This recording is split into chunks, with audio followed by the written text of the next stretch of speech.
Welcome back to Adda 24/7 9th and 10th। मैं हूं शिप्रा तिवारी। बहुत बहुत स्वागत है मेरे प्यारे बच्चों। कैसे आप सब लोग? उम्मीद कर रही हूँ बहुत शानदार, जबरदस्त और जिंदाबाद होंगे। सो आज की कहानी जो मुझे सुनानी आप सुनेंगे अपनी और सिर्फ अपनी शिप्रा मैम की जबानी बेटा।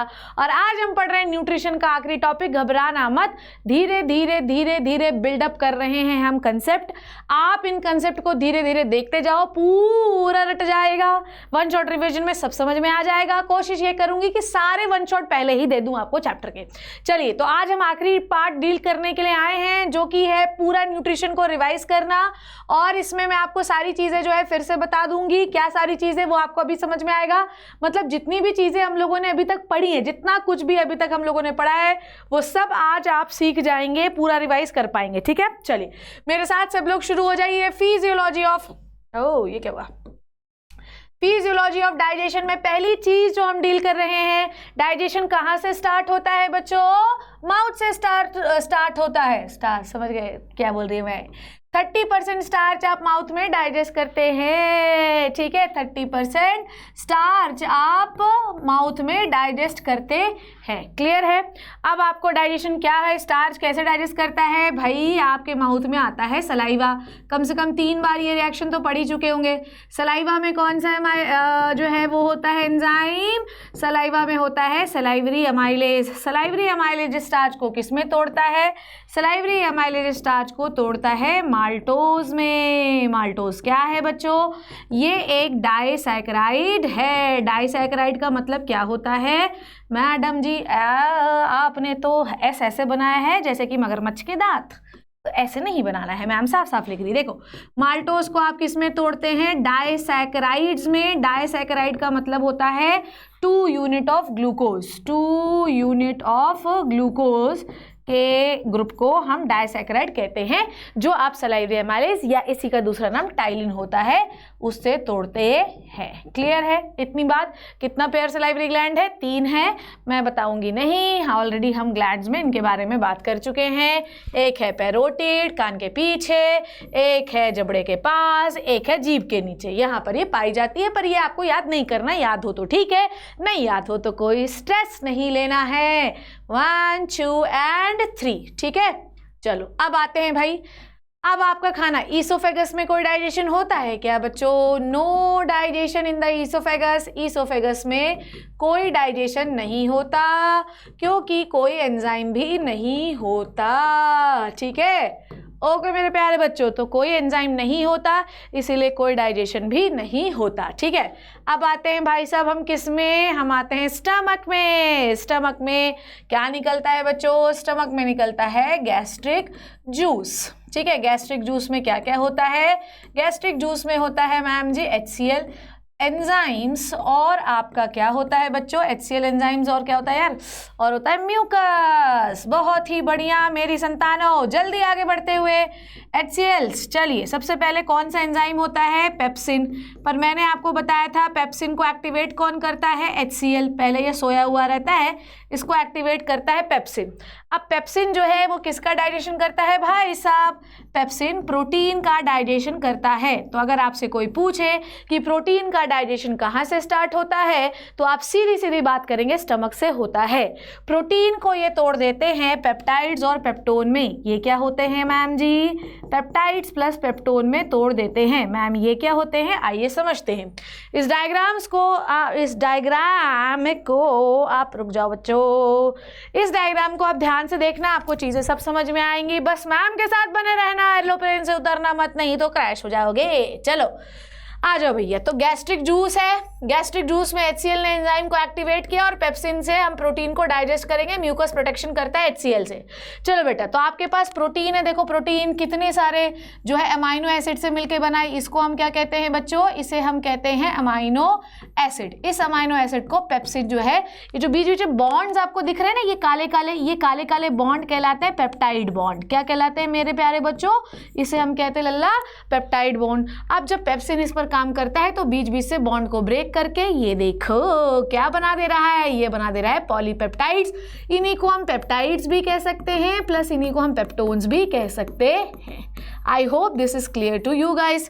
क्लियर, इस तरीके से मतलब लॉन्ग चेन प्रोटीन को छोटे छोटे टुकड़ों में तोड़ दिया है। अब ये जाएंगे आपके पेप्टाइड्स कहाँ पर, ये जाएंगे स्मॉल इंटेस्टाइन में।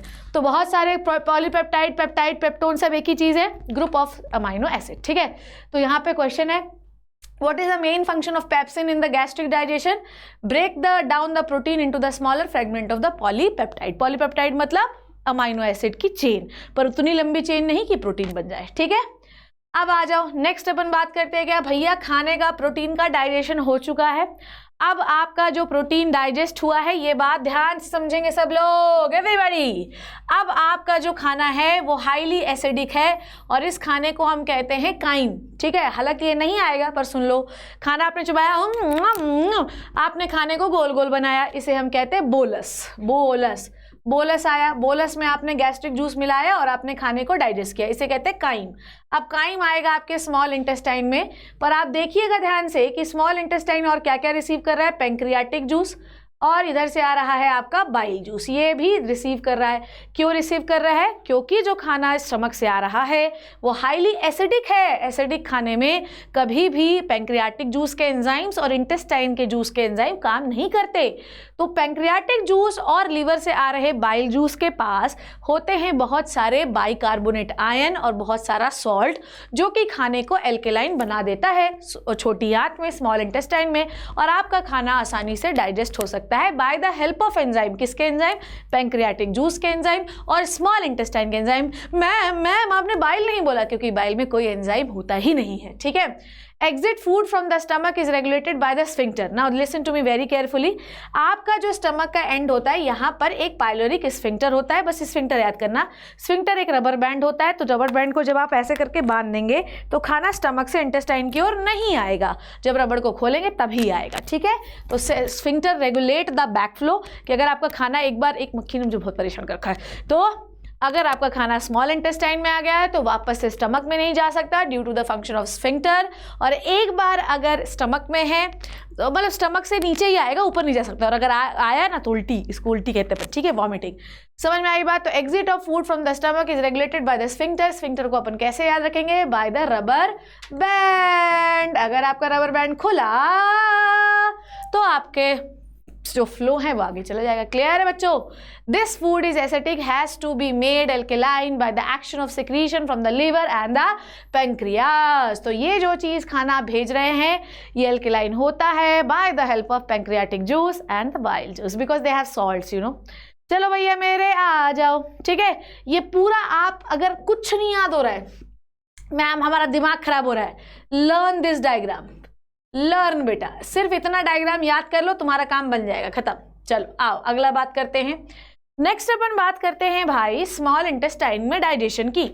चलो शुरू कर लेते हैं। आओ, small intestine. Hi, I hope कि आपको दिख नहीं रहा होगा, उम्मीद में बिल्कुल मैं आप खड़े उतरेंगे, पर मैं आपको समझाती हूँ। अब आप जो है आधा डाइजेस्टेड प्रोटीन, ठीक है, 30% स्टार्च को डाइजेस्ट करके ले आए हैं स्मॉल इंटेस्टाइन में। ठीक है, अब स्मॉल इंटेस्टाइन में क्या क्या होगा? स्मॉल इंटेस्टाइन में एक आदमी है जिसका नाम है पेंक्रियास। पेंक्रियास में एंजाइम कौन कौन से होते हैं?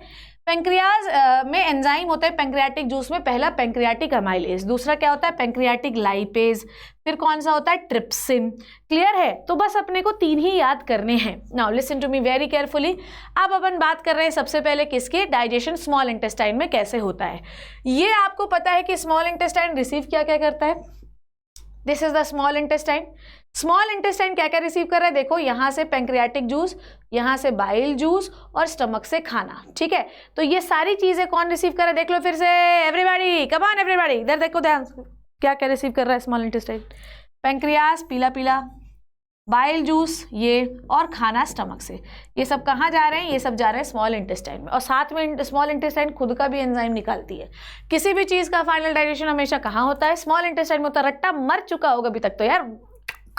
ठीक है, तो ये सब जो है हमको याद है भाई। आपको ये याद रखो कि गॉल ब्लैडर में थोड़ा सा अपन बाइल कहाँ पे स्टोर करवा देते हैं? गॉल ब्लैडर में करीब 150 ml, ताकि आपका जो बाइल है वो थोड़ा गाढ़ा हो जाए और फैट का डाइजेशन अच्छा हो जाए। बेटा बाइल में ना कोई एंजाइम फेंजाइम नहीं होता, बाइल में सिर्फ सॉल्ट होते हैं।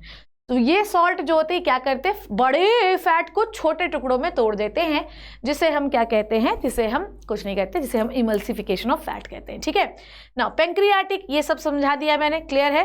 Pancreas both endocrine and exocrine gland दोनों है। एक्सोक्राइन क्या निकालता है, जूस, ठीक है, और एंडोक्राइन क्या निकालता है, हार्मोन। ठीक है, ये याद नहीं भी होगा तो भी कोई टेंशन नहीं है। तो ये आपको याद रखिए, पेंक्रियाज एक ऐसी ग्लैंड है जो हार्मोन भी निकाल लेती है और एंजाइम्स भी निकाल लेती है। ठीक है, चलो, हार्मोन कौन सा है, इंसुलिन और ग्लूकागोन। ठीक है, चलो, अब आपको ये याद रखना है कि पेंक्रियाज जो पेंक्रियाटिक जूस निकालता है, उसके एंजाइम तभी काम कर सकते हैं जब एनवायरनमेंट एल्केलाइन होगा, बेसिक होगा, नहीं तो नहीं काम कर पाएंगे।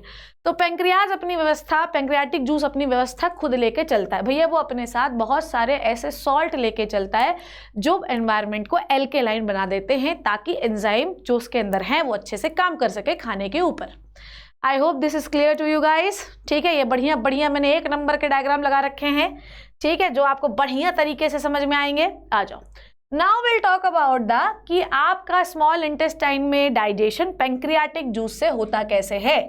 Digestion in small intestine by pancreatic juice, by pancreatic juice. ठीक है, मैम की क्लास में मजा भरपूर आएगा, मैम की क्लास में नॉलेज भरपूर मिलेगा, मैम की क्लास 1 भी मिनट में जेट लैगिंग फील नहीं होगा, ओ माय गॉड, ओ माता जी ये क्या बना दिया। नो, एक ही चीज को इतने बार पढ़ा दूंगी कि रट्टा हो जाएगा बेटा, रट्टा। पेंक्रियाटिक जूस क्या क्या डाइजेस्ट करता है, क्या क्या बोला था आपने, मैंने आपको बोला था कि पेंक्रियाटिक जूस में सबसे पहला जो एंजाइम है वो है पेंक्रियाटिक एमाइलेज। ठीक है बच्चों, सबसे पहला जो एंजाइम है वो है पेंक्रियाटिक एमाइलेज। तो मेरे प्यारे संतानों, आप ये बात मेरी ध्यान से सुनना कि 30% स्टार्च आपने कहाँ डाइजेस्ट किया है, अपने माउथ में। बचा कितने परसेंट राजा बेटा मेरी बच्चियों, 70%। 70% स्टार्च को आप लोग ना, मेरे लिखने में मत जाना, कहीं से भी शुरू करती हूँ पर बात वहीं खत्म होगी। 70% स्टार्च को हम कन्वर्ट करेंगे माल्टोज में in the small intestine by the pancreatic juice. Clear है। सेकेंड जो एंजाइम पाया जाता है वो होता है pancreatic lipase. Pancreatic lipase, ma'am pancreatic क्यों हर जगह इस्तेमाल कर रही हो, क्योंकि देखो मक्खी देखो, क्योंकि लाइपेज जो है एक स्टमक में पाया जाता है जो आपके सिलेबस में है नहीं, हालांकि मैं आपको बहुत प्यारी प्यारी चीजें पढ़ा दे रही हूँ। ठीक है, लाइपेज क्या करता है, इसका फंक्शन अभी हम पढ़ेंगे, पर ये ध्यान से समझना भी क्या क्या काम है। ठीक है, अब देखो ध्यान से, उसके बाद आपके एक और एंजाइम होता है जिसे आप कहते हैं ट्रिप्सिन। ठीक है, ओके, ध्यान से समझिएगा। अब देखो, पेंक्रियाटिक एमाइलेज स्टार्च डाइजेस्ट करता है, ठीक है, pancreatic lipase emulsified fat digest करता है, अभी सब समझाऊंगी इमल्सिफाइड फैट, हालांकि ये सब हम पढ़ चुके हैं, पता है तुम्हें, रिवीजन हो रहा है। ट्रिप्सिन प्रोटीन को डाइजेस्ट करता है। ठीक है, प्रोटीन प्लस पॉलीपेप्टाइड। पॉलीपेप्टाइड कहाँ से आ रहे हैं बच्चों, ये आ रहे हैं आपके स्टमक से। क्लियर है, समझ में आ गई बात। पेंक्रियाटिक जूस के साथ उसके बाद जो भी प्रोडक्ट बचेगा उसमें कौन काम करेगा, इंटेस्टिनल जूस। क्लियर है, आइए आगे बढ़ जाते हैं। नाउ ध्यान से सुनिएगा, मैं आपके लिए एक सुंदर सी टेबल बना के लाई हूं जिससे आपकी कहानी एकदम परफेक्ट हो जाएगी। ठीक है, डाइजेस्टिव ग्लैंड कौन सी है, salivary gland. Salivary gland enzyme क्या निकालती है, टाइलिन। टाइलिन क्या डाइजेस्ट करता है, स्टार्च। स्टार्च क्या बना देता है, माल्टोज। पर कितना परसेंट बच्चों, 30%। ठीक है, नाउ उसके बाद ओह ये क्या हुआ बाबा, ओके, गैस्ट्रिक ग्लैंड्स, ये पूरा गैस्ट्रिक ग्लैंड है, ये भी क्या है, जी गैस्ट्रिक ग्लैंड। गैस्ट्रिक ग्लैंड में हमने क्या पढ़ना है, पेप्सिन।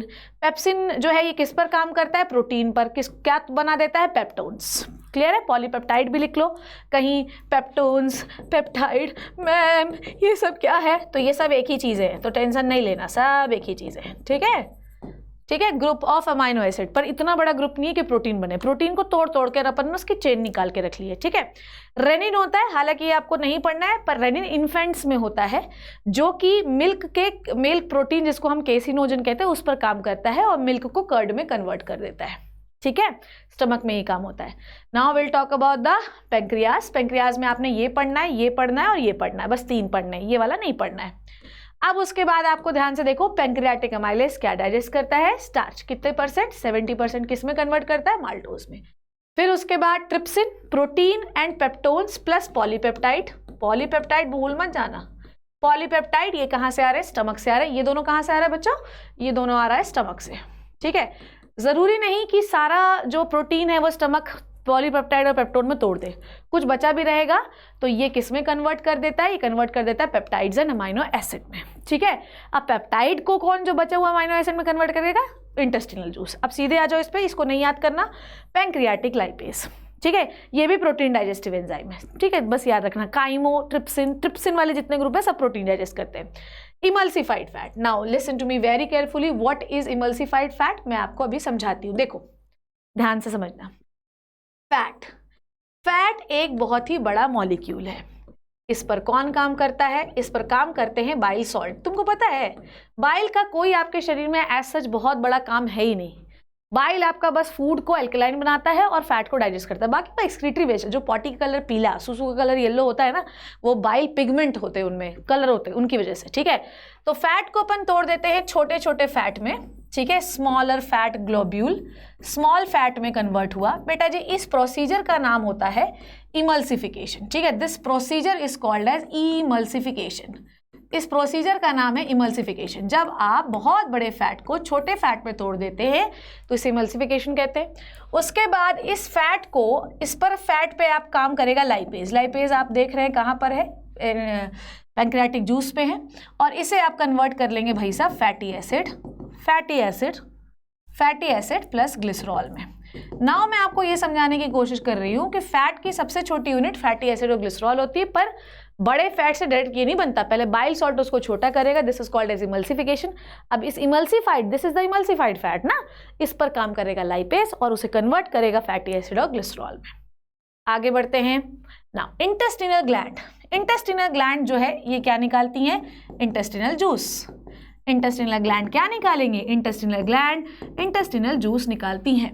इंटेस्टिनल जूस जो है ये फाइनल डाइजेशन किसी भी चीज का करता है, फाइनल डाइजेशन, ठीक है, समझ में आई बात। अब इस जूस के अंदर each enzyme is present, each enzyme is present, इसके अंदर हर एंजाइम प्रेजेंट है टू डाइजेस्ट, किसके डाइजेशन के लिए? To digest each and every nutrient. समझ में आ गई बात? क्या बोला मैंने कि इंटेस्टाइन में किसी भी चीज़ का फाइनल डाइजेशन होता है, क्योंकि इंटेस्टिनल जूस जो होता है, जो इंटेस्टिनल ग्लैंड से निकलता है, उसके पास हर वो एंजाइम होता है जो किसी भी चीज़ को फाइनल सिंपलेस्ट, देखो डाइजेशन का ऑब्जेक्टिव यही है। लल्ला ध्यान से सुनो, ऐसा मत करना माता जी धूम तरह पागल हो जाएंगे, गर्दन टूट जाएगी, मर जाएंगे, यहीं पे कूद जाएंगे, नहीं, ऐसा नहीं फील करना है। इंटेस्टिनल ग्लैंड इंटेस्टिनल जूस निकालती है जिसमें हर चीज़ डाइजेस्ट करने के लिए है, ठीक है। जैसे कि माल्टोज बनाए ना, ग्लूकोज बनाइए, 2 ग्लूकोज की यूनिट है। लैक्टेज याद नहीं करना, बस याद रखो सब चीज सिंपलेस्ट। ग्लूकोज गैलेक्टोज भाई बहन है, ठीक है, पर ग्लूकोज और गैलेक्टोज में सिर्फ स्ट्रक्चर में अंतर है, जैसे ग्लूकोज और फ्रक्टोज में सिर्फ स्ट्रक्चर में अंतर है। तो बेटा जी सुक्रेज, लैक्टेज, माल्टेज ये सब शुगर को तोड़ने वाले जो है एंजाइम होते हैं जो इंटेस्टिनल जूस में पाए जाते हैं और अल्टीमेटली सिंपलेस्ट शुगर में कन्वर्ट कर देते हैं। गैलेक्टोज, फ्रक्टोज और आपका ग्लूकोज ये सब भाई बहन है, सिंपलेस्ट ही है, बस स्ट्रक्चर अलग है। उसके बाद इवन लाइपेज आपने पढ़ा कि पैंक्रियाटिक जूस में होता है, पर अगर मान लीजिए कोई इमल्सिफाइड फैट बच गया तो इंटेस्टिनल जूस उसे कन्वर्ट कर देता है फैटी एसिड और ग्लिसरॉल में। तो उसके पास हर वो एंजाइम होता है मेरे बच्चों, क्लियर है? समझ में आ गई बात? डन, ठीक है, चलो आ जाओ नेक्स्ट। देखो एक्शन जो है ये क्या करता है, प्रोटीन को अमाइनो, इंटेस्टिनल जूस में action of these enzyme of the intestinal juice convert the protein into the amino acid, carbohydrate into the glucose, fat into the fatty acid and glycerol. ये सारे प्रोडक्ट जो होते हैं जैसे कि amino acid और आपका कार्बोहाइड्रेट, ठीक है, ये सब क्या होते हैं? वाटर में सॉल्युबल होते हैं। समझ में आ गई बात? पर अगर मैं बात करूं किसकी, फैट की, उसकी कहानी अलग है। देखो वाटर में सॉल्युबल कौन कौन है भाई? फैट को तुम डालडा को, तेल को पानी में डालोगे तो घुलेगा क्या? नहीं घुलेगा। अमाइनो एसिड और कार्बोहाइड्रेट अच्छे से घुल जाते हैं, तो ये क्या करते हैं? सॉल्युबल होते हैं, इंटेस्टाइन के वाटर में अच्छे से सॉल्युबल हुए और जाके इंटेस्टाइन की दीवारों पे चिपक गए। हमें कोई ले लो, हम ब्लड में जाना चाहते हैं, हम सेल में जाना चाहते हैं, और वहां पर अब कहानी शुरू होगी एब्जॉर्प्शन की। इंटेस्टाइन की वॉल पर कुछ प्रोजेक्शंस होते हैं, ठीक है। किसी बच्चे ने मेरा पुराना वीडियो देख लिया था और कल वो मुझसे डाउट भी पूछ रहा था कि क्या मैम जीजुनम में भी विलाई होते हैं? जी हाँ, जीजुनम में भी होते हैं, इलियम में भी होते हैं, इवन ड्यूडेनम में भी होते हैं। पर आपके इंटेस्टाइन इलियम कहती तो आप वही पढ़े, इंटेस्टाइन आपकी एनसीईआरटी कहती है कि विलाईज जो है विलाई पढ़िए, इंटेस्टाइन में विलाई होते हैं, तो बस उतना पढ़ लो, ठीक है। चलो भैया, तो अब अपन देखते हैं क्या क्या होता है, ध्यान से समझिए, एक एक चीज डायग्राम्स में लिखिए। स्मॉल इंटेस्टाइन में क्या क्या होता है, कंप्लीट होता है डाइजेशन, ठीक है। उसके बाद स्मॉल इंटेस्टाइन में फिंगर लाइक प्रोजेक्शंस होते हैं जिन्हें हम विलाई कहते हैं, और उसके बाद जो सिंपलेस्ट न्यूट्रिएंट हमारे पास बने हैं अमाइनो एसिड और कार्बोहाइड्रेट, इनको विलाई एब्जॉर्ब करता है। और विलाई के चारों तरफ होती हैं blood vessels, look at this, villi के चारों तरफ होती हैं ब्लड वेसल्स। अगर आपको दिखाई दे रहा हो, ध्यान समझना, I am not talking about the fat, fat के बारे में भी हम बात नहीं कर रहे हैं, हम सिर्फ बात कर रहे हैं अमाइनो एसिड एंड कार्बोहाइड्रेट के बारे में। इसके चारों तरफ होती हैं, देखो आर्टीरियल मतलब आर्टरी, और पूरा जो भी न्यूट्रिएंट है वो सब जो है ये आपके, देखो ये आपकी वेन है, वेन, वेन्यूल मतलब ब्रांच ऑफ वेन, ठीक है, आर्टीरियल मतलब ब्रांच ऑफ आर्टरी, ये एब्जॉर्ब हो जाता है। हो गया एब्जॉर्ब, सारा इंटेस्टाइन से एब्जॉर्ब होकर कहाँ पर आ गया, आपके ब्लड में आ गया। क्लियर है। तो आपके फिंगर, देखो फिंगर ये ना, फिंगर जैसे फिंगर होता है, ये फिंगर लाइक प्रोजेक्शंस होता है विलाई, इनके चारों तरफ होती हैं ब्लड वेसल। जो भी खाना आपने खाया पचाया उन सबको एब्जॉर्ब करके आप कहाँ ले आते हैं, ब्लड में लेकर आ जाते हैं। I think it is clear to you. पर अब अपन बात करते हैं, दैट इज ठीक, okay. The villi greatly increase the absorptive surface area. मैंने तब भी आपको बताया था कि जब आप किसी भी जगह का फोल्ड इंक्रीज कर दें, उसके प्रोजेक्शंस ऐसे इंक्रीज कर दें, तो सरफेस एरिया बढ़ जाता है। जितना ज़्यादा सरफेस एरिया होगा, एब्जॉर्प्शन करने की पावर उतनी ज़्यादा होगी, उतने ज़्यादा मॉलिक्यूल आपके इंटेस्टाइन से ब्लड में आएंगे। समझ में आई बात। Presence of villi and the blood capillaries in the absorptive surface enhance the capacity of absorption by the wall of intestine. Villi जो होते हैं इसमें बहुत सारे ब्लड कैपिलरीज होते हैं, ठीक है, लिम्फेटिक वेसल्स होती हैं, लिम्फ के बारे में भी हम पढ़ेंगे, ठीक है, जिससे आपका फूड जो है वो एब्जॉर्ब होता है। चलो अब मैं एक चीज़ आपको और बताती हूँ, देखना ध्यान से, है ना।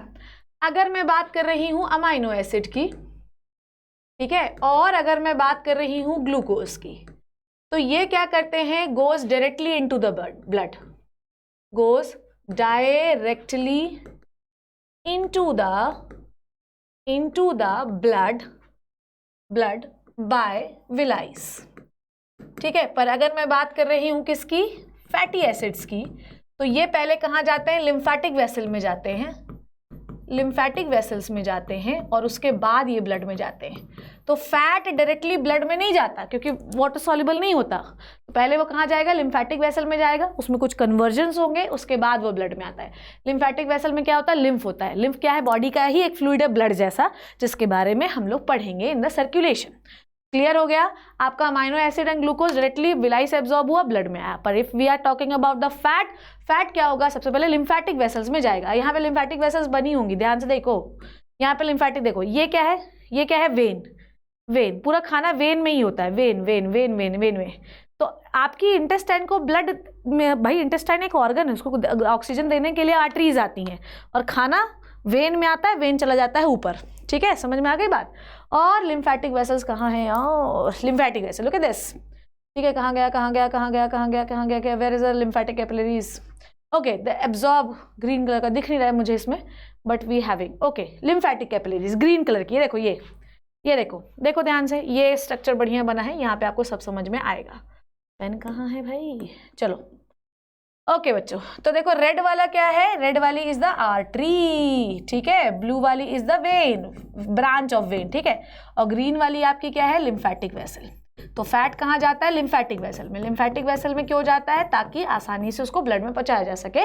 लिम्फेटिक वेसल में होता है लिम्फ, बॉडी का ही एक फ्लूइड है, जैसे ब्लड होता है वैसे लिम्फ भी होता है। क्या होता है, क्यों होता है, ये हम पढ़ेंगे, पर उस समय आपको फंक्शन याद होना चाहिए कि ये क्या एब्जॉर्ब करवाता है, ये फैट को एब्जॉर्ब करवाता है ताकि आसानी से फैट ब्लड में आ सके, ठीक है। तो क्या समझा आपने, we have the finger-like projections in the wall of the small intestine so that all the simplest type of nutrient, amino acid, carbohydrate and the fatty acids get absorbed by the small intestine and goes into the blood. In the case of glucose and the amino acid, it directly absorbed by the intestine and goes to blood. But if we are talking about the fatty acids absorbed by the lymphatic vessels, then it goes to the blood because of their solubility into the water. तो अगली बार जब मैं lymph का function पूछूं तो याद रखना कि ये क्या ट्रांसपोर्ट करवाता है, ये फैट को या फैटी एसिड्स, फैट्स मत बोलो, फैटी एसिड को एब्जॉर्ब करवाता है और ब्लड में लेके जाता है। लार्ज इंटेस्टाइन की बात करते हैं। लार्ज इंटेस्टाइन में विलाइज नहीं होते, ठीक है, देखो कैसे फिंगर लाइक, ऐसे ना तो बलून है, देखो कैसा माइक्रोस्कोपिक स्ट्रक्चर, इंटेस्टाइन है ये, ऐसे एब्जॉर्ब होता है और यहाँ पे चारों तरफ इसके पीछे क्या होंगी, ब्लड वेसल्स, सब चला जाएगा ब्लड वेसल्स में। नाउ मैं आपको समझाने की कोशिश कर रही हूँ कि स्मॉल इंटेस्टाइन में सारे न्यूट्रिएंट्स एब्जॉर्ब हो जाते हैं, बस थोड़ा बहुत जो पानी और थोड़ा बहुत मिनरल बचता है वो लार्ज इंटेस्टाइन में एब्जॉर्ब होता है, पर लार्ज इंटेस्टाइन में कोई विलाइस नहीं होते, क्लियर है। और वाटर भी, इनके चारों तरफ भी ब्लड वेसल्स होती हैं, तो जो भी पानी है वो लार्ज इंटेस्टाइन से कहाँ चला जाता है, आपके ब्लड में। Last step of the physiology of digestion is the assimilation. हमने खाना खाया, चबाया, पचाया, सारे काम किए, और जो पचा हुआ भोजन है अब उसका काम है यूटिलाइजेशन का। अब देखो, the food reaches to the cell, अब हम ब्लड से कहाँ लेके जाएंगे फूड को, सेल के पास। अब सेल उसे यूटिलाइज करेगी, यूटिलाइज किस चीज़ के लिए करेगी, ठीक है, utilization of food is also the part of nutrition.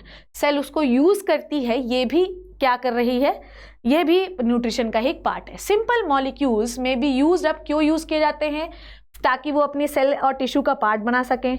बहुत सारी इसको तोड़ते हैं ताकि उन्हें एनर्जी मिल सके। तो एसिमिलेशन इज व्हाट, कि जब भी आप कोई न्यूट्रिएंट तोड़ लेते हैं उसके बाद उसे सेल के पास ले जाते हैं, सेल उसे यूज करती है अपने जीवन चलाने के लिए, ये पार्ट होता है एसिमिलेशन। तो first step is the injection, खाना खाया, दूसरा डाइजेशन, पचाया, तीसरा एब्जॉर्प्शन, न्यूट्रिएंट को ब्लड में भेजा, और चौथा एसिमिलेशन, उस न्यूट्रिएंट को यूज किया, दिस इज द एसिमिलेशन। तो ये आपको ये बता रहा है कि देखो देखो ध्यान से, इधर देखो, हाँ, स्मॉल इंटेस्टाइन में फैटी एसिड और ग्लिसरॉल पड़े हैं, बस ये कहानी है जो ये बता रही है कि भाई ये जाते हैं लीवर में, लीवर इसे यूज करता है। तो मतलब यहाँ पर क्या हुआ है, this process is the absorption, आपको कुछ और याद नहीं करना है, ये प्रोसेस है एब्जॉर्प्शन और ये प्रोसेस है एसिमिलेशन, कैसे आपके ऑर्गन जो है इसको यूज करते हैं, this is the assimilation. Clear, clear है सारे स्टेप्स, आई होप क्लियर। तो this is all about the physiology of digestion. मैंने आपको एक एक लाइन, वेल ये इट जस्ट अ रिविजन और the quick revision of all the topic. Nutrition is completed, जिसमें हमने एक एक चीज अच्छे से सीखी। नेक्स्ट क्लास में मैं रेस्पिरेशन खत्म करूंगी, रेस्पिरेशन करूंगी, 4 क्लास में रेस्पिरेशन ओवर, उसके बाद 4-5 क्लास में सर्कुलेशन, लाइफ प्रोसेस जल्दी ही खत्म होने वाला है, घबराना मत, ठीक है। तो जिंदगी संवारने को तो जिंदगी पड़ी है, पर वो लम्हा संवार लो जहां जिंदगी खड़ी है। तो ऐसा बिल्कुल भी, देखो भैया सुनो, आओ मेरी बात सुनो, मैं बहुत ही जिम्मेदार महिला हूँ इस भारत देश की, मेरे पास बहुत सारे बच्चों की जिम्मेदारी है, वो बच्चे लेक्चर देखते हैं, इसलिए इस जिम्मेदारी के साथ ये सारे लेक्चर मैं बना दूंगी, स्ट्रेस नहीं लेना। पहले लेक्चर बनाने का कोई फायदा नहीं है, आप सब भूल भाल जाओगे। तो आपको टॉपिक वाइज छोटू छोटू से टॉपिक बना के देती हूँ, ताकि इस कंसेप्ट बिल्डअप होता जाए और आप एग्जाम में अच्छा परफॉर्म कर पाए। समय से पहले आपके लेक्चर कंप्लीट हो जाएंगे, गारंटी है मेरी। See you in the next amazing session. हमेशा उस मोमेंट को एंजॉय करिए जिस समय मैं पढ़ा रही हूँ, इधर उधर मत सोचिए, कान बंद करिए और घोड़ा जैसे ऐसे ऐसे लगा लेता है प्लेट, ताकि इधर उधर का ना दिखे, बस इस तरीके से चलते रहिए। You will get the success and you definitely will get the success with me. See you in the next amazing session मेरे प्यारे बच्चों। तब तक थैंक यू सो मच।